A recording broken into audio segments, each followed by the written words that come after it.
मुख्यमंत्री देवेंद्र फडणवीस यांच्या 100 दिवस कृती आराखड्याच्या 7 कलमी कार्यक्रमांतर्गत पोलीस आयुक्त मधुकर पांडे यांच्या संकल्पनेतून मीरा भाईंदर वसई-विरार पोलीस आयुक्तालयात एक महत्त्वपूर्ण आणि तंत्रस्नेही पाऊल उचलण्यात आले आहे।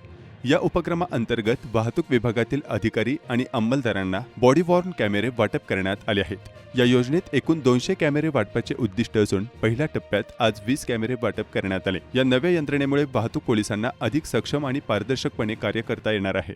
बॉडी वॉर्न कॅमेरे हे पोलिसांच्या खांद्यावर, छातीवर किंवा कमरेला लावले जाऊन घटनास्थळी होणाऱ्या घडामोडींची ऑडिओ व्हिडिओ नोंद घेऊ शकतात। त्यामुळे पोलीस आणि नागरिक यांच्यातील संवादाची नोंद उपलब्ध राहील। तसेच कायदा अंमलबजावणीत पारदर्शकता राखता येईल।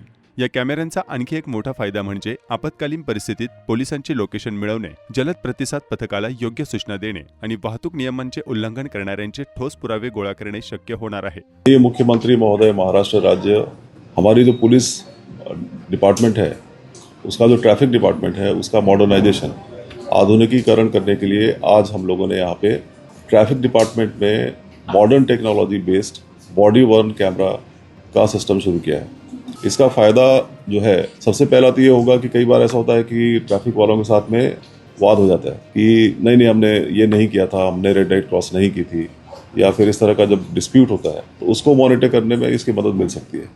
कई बार ट्रैफिक वालों पर एलिगेशंस लगते हैं, तो वो सही थे या गलत थे, इसका इंक्वायरी करने के लिए ये जो एविडेंस है, इसको हम लोग यूज़ कर सकते हैं। शहरवासियों को हम यही मैसेज देना चाहेंगे कि मीरा भाईंदर वसई-विरार की जो पुलिस है, ये टेक्नोलॉजी का पूरा यूज़ करती है।